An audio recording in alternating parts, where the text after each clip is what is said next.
In 1990, the columnist Marilyn von Savant published a piece in Parade magazine that sparked one of the most intense debates in the history of probability theory. She posed a simple puzzle to her readers based on the old game show, Let's Make a Deal. It goes like this. You're on a game show, and there are three closed doors. Behind one door is a car, behind the other two are goats. The host asks you to choose a door, which you do, say door number one. The host, Monty Hall, knows what's behind every door and then opens one of the remaining doors, revealing a goat. Now, he gives you a choice. Do you want to stick with your original door or do you want to switch to the other unopened one? What would you do? If you're like most people, you might think it really doesn't matter. There are two doors left, so it's a 50-50 shot, right? But that's wrong. The correct choice, the rational choice, is to switch, and doing so actually doubles your chance of winning the car. And when Vos Savant said that switching the door increased the odds from 1 in 3 to 2 in 3, thousands of angry letters poured in, many from PhDs in math and statistics, even some Nobel laureates, insisting she was wrong. But she wasn't. When you first pick a door, your odds of picking the car are 1 in 3. That means there's a 2 in 3 chance that the car is behind one of the other doors.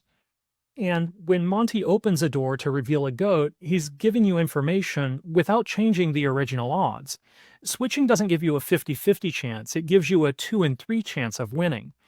But because it feels counterintuitive, most people, even professionals, get it wrong. This is the Monty Hall problem, a now famous example of how even educated, confident, and well-intentioned people can make systematically irrational choices.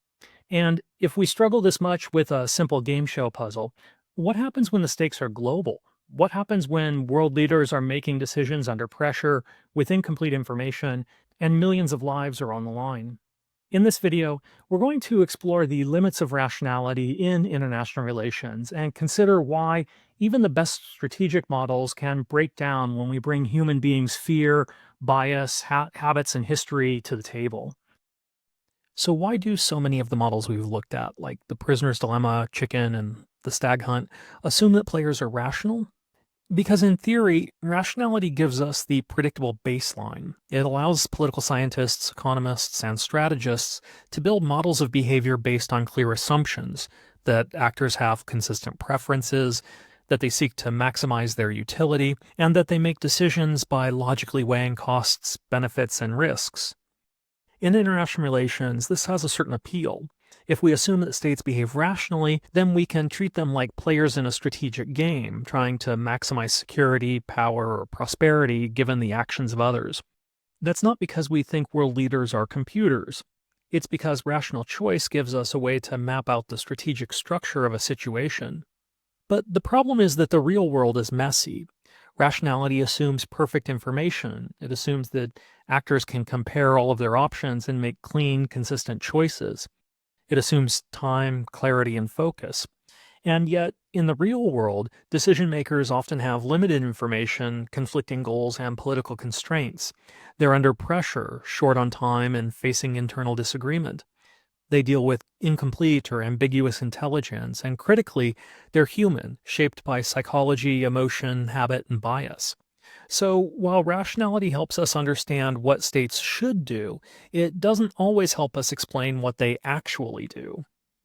In the ideal world of game theory, actors carefully consider all possible options, weigh the costs and benefits, and then choose the best possible course of action. But in the real world, leaders and policymakers don't operate with perfect information, unlimited time, or computational superpowers. They're under pressure. They're working with incomplete intelligence. They have to navigate bureaucracies, public opinion, and political constraints. That's where bounded rationality comes in. The term was coined by political scientist and Nobel Prize-winning economist Herbert Simon. He argued that decision makers don't actually optimize, they satisfice. Satisfice means looking for solutions that are good enough, not necessarily the best, but workable under the circumstances. Instead of asking, what's the optimal policy, a leader might ask, what's the policy we can actually get passed before the window closes? Or what's the least bad option my cabinet will support? Bounded rationality reminds us that people operate within constraints, limits on time, information, attention, and political feasibility. And in international relations, this is especially important during times of crisis. During the Cuban Missile Crisis, for example, U.S. decision makers weren't running mathematical cost benefit analyses. They were weighing murky intelligence, managing internal disagreements, and trying to avoid a nuclear war under a very tight deadline. Similarly, after 9/11, policymakers faced enormous pressure to respond quickly, leading to discussions that prioritized speed and public reassurance over careful deliberation. Bounded rationality doesn't mean leaders are irrational. It means that their rationality is limited by real-world conditions, and in those conditions, satisficing, finding a good enough answer, is often the most realistic strategy available. Groupthink also emerges in foreign policy decision-making. Groupthink happens when a group, especially a cohesive, high-level decision-making team, starts to prioritize unity and agreement over careful analysis or dissent. People stop raising objections, bad ideas go unchallenged, and doubts are suppressed, not because everyone agrees, but because no one wants to be the person who rocks the boat. The term was coined by social psychologist Irving Janis, who studied major U.S. foreign policy failures like the Bay of Pigs invasion. In that case, advisors in President Kennedy's inner circle shared doubts about the plan, but almost no one spoke up. The group was cohesive, insulated, and under pressure, a combination that makes critical scrutiny less likely. Groupthink is especially dangerous when there's a strong loyalty to the leader, when the stakes are high, and when dissent is seen as disloyal or disruptive. In international relations, this kind of conformity can lead to catastrophic miscalculations, not because leaders lack information, but because the decision-making process itself filters out dissenting views.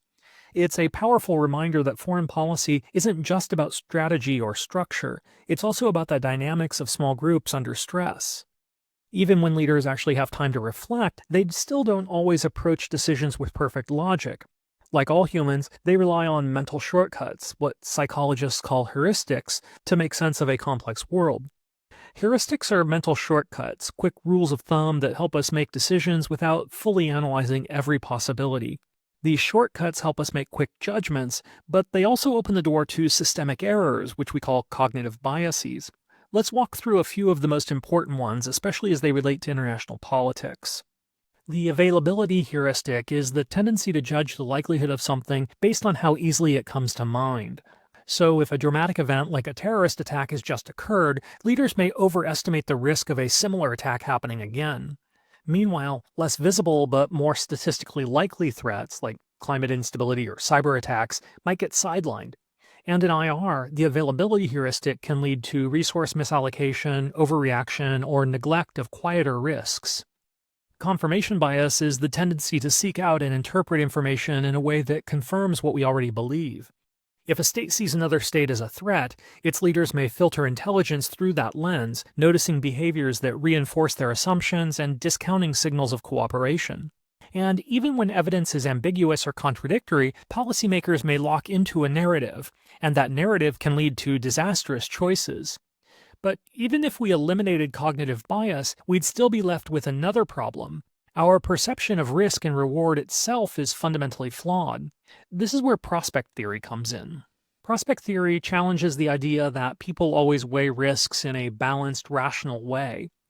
In the abstract, we should value gains and losses of similar magnitude in similar ways. But research shows that people tend to be more sensitive to losses than to equivalent gains. In international politics, this can lead states to take bigger risks to avoid losses than they would take to make similar gains, often doubling down on failing strategies to avoid admitting defeat. And this explains why states often fight so fiercely over seemingly minor issues once they're framed as a potential loss. And loss aversion helps explain why leaders might take riskier paths, not because they're irrational, but because losses feel disproportionately painful. This helps explain why territorial loss, no matter how small, can provoke wars, while territorial gains rarely justify the same risk. Despite our fear of loss, we also tend to discount the future. In economics and psychology, this is called temporal discounting, or simply having a high discount rate. It means that we value immediate payoffs more than future ones, even if the future rewards are objectively larger. The further into the future a benefit or cost, the less weight we give it today. This is often one reason why people procrastinate or undersave for retirement, and why countries tend to struggle to follow through on climate commitments. In international relations, high discount rates can lead states to prioritize short term economic or political gains over long term stability, to defer action on climate change or disarmament, even when a delay increases long term risk, and to abandon long term alliances when domestic pressures demand quick wins. Discounting isn't necessarily irrational, especially in fragile states or crisis moments. But in more stable situations, discounting can undermine long term cooperation or global goals, like disarmament or climate action. Sometimes short term survival is more urgent than long term benefit, but often leaders and publics simply undervalue their future, and that can make cooperation much harder to sustain. There's one more twist in the psychology of loss that's especially important in international politics: the endowment effect, and its close cousin, divestiture aversion. The endowment effect refers to our tendency to place a higher value on things we already own simply because we own them. In experiments, people who are given a coffee mug, for example, tend to demand more money to give it up than they would have been willing to pay to acquire it in the first place. That's divestiture aversion. Once we have something, giving it up feels like a loss, even if it's objectively trivial or replaceable. We see this dynamic in international politics, especially in territorial disputes. A state will often fight harder to keep a small piece of disputed territory than it would have fought to gain it in the first place. Similarly, leaders may cling to costly policies or alliances not because they make strategic sense, but because abandoning them feels like a loss. The endowment effect helps explain why compromise is hard, especially in peace negotiations, territorial disputes, or institutional reform. It's not just about what something is worth, it's about who owns it now and how much they hate giving it up. These aren't random errors, they're predictable patterns built into how humans process information under pressure, uncertainty, and complexity. And when these biases shape foreign policy decisions, the effects can be global. One of the most important and dangerous biases in international relations is the hawk bias. At its core, this is the tendency to exaggerate hostile intentions of other states while viewing your own actions as purely defensive or necessary. We're inclined to believe that our adversaries are more aggressive than they actually are, to see threats even in ambiguous actions, and to favor coercive responses over diplomacy. When another country builds up its military, we see it as aggression. When we do the same thing, it's a prudent response to a dangerous world. The hawk bias is a primary psychological engine of the security dilemma. In game theory models like the prisoner's dilemma or chicken, we assume players can see the game clearly. But the hawk bias shows us that leaders don't just respond to threats, they interpret them, and those interpretations are often shaped more by psychology than strategy. Understanding that helps explain why even two peace-seeking states can slide into conflict, not out of aggression, but because each misreads the other's intentions. But even when decision-makers recognize that a strategy isn't working or that a better one exists, they don't always change course. Why? Because institutions, like people, are shaped by their histories. And in international relations, the past constrains the future. This is the logic of path dependency. Path dependency means that once a particular institution or policy is set on a particular path, it becomes increasingly difficult to reverse or redirect, even if a better alternative appears later. It's not because people are irrational, but because the costs of switching, political, institutional, or psychological, are too high. Small decisions made early on can have big consequences later, not because they were the best, but because they became locked in. One of the most famous examples of path dependency is the QWERTY keyboard layout. Originally designed in the 19th century to slow typists down and to prevent mechanical typewriters from jamming, QWERTY was never the most efficient layout. But once people learned it, businesses trained on it, and manufacturers standardizing it, switching it to a more optimal system like the Dvorak keyboard became costly and inconvenient. As a result, a suboptimal system persists, not because it's the best, but because the path to change it is too steep. We see similar dynamics in international relations.